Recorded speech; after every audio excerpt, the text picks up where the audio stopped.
Question number 22 ये भी easy है। आपसे कह रहा है noble gases have largest size because. अगर आप एक ही पीरियड की बात करोगे जैसे कि हाइड्रोजन और हीलियम, ये पहले वाले पीरियड में आते हैं, दूसरे वाले पीरियड में आते हैं lithium, beryllium, boron, carbon, nitrogen, oxygen, fluorine, neon, है ना। तो ये अपने पीरियड की जीरो ग्रुप की एलिमेंट है नियोन। नियोन जो है वो सेकंड पीरियड की है, जबकि हीलियम जो है वो अपने पहले पीरियड की है। चलो सेकंड पीरियड की बात कर लें जी।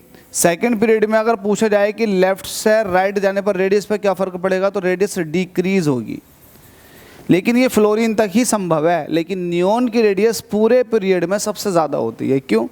क्योंकि आपको पता है नियोन का एटॉमिक नंबर होता है 10।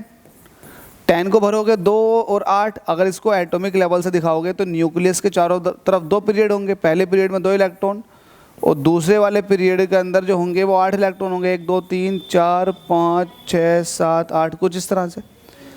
तो होता क्या है, जब आउटर मोस्ट शेल भर जाती है ना, भर जाती है, तो एक तरह का वॉन डर वाल फोर्स लगना शुरू हो जाता है इलेक्ट्रॉन इलेक्ट्रॉनों के बीच में, एक तरह से रिपल्शन लगता है। तो ये कुछ न्यूक्लियस का साइज हो थोड़ा सा बढ़ जाता है। न्यूक्लियस के चारों तरफ जो आपको ऑर्बिट दिखाई दे रही है, ऑर्बिट थोड़ी सी फैल जाती हैं due to repulsion of electrons each other. जो रिपल्शन लगता है तो रिपल्शन की वजह से इफेक्टिव जो फोर्स है वो बढ़ जाता है। तो आप इसको ये कह सकते हैं कि वॉन डर वाल फोर्स बढ़ रहा है। इसको कहते नहीं है, ये है वॉन डर वाल फोर्स बढ़ना शुरू हो जाता है, जिसकी वजह से जो इफेक्टिव साइज होता है वो एटम का उसी पीरियड के अंदर बढ़ जाता है। तो नियोन की सबसे ज़्यादा होगी अपने ही पीरियड में। तो क्वेश्चन यही पूछ रहा है किसकी वजह से होगी, ये वॉन डर वाल्स रेडियाई की वजह से।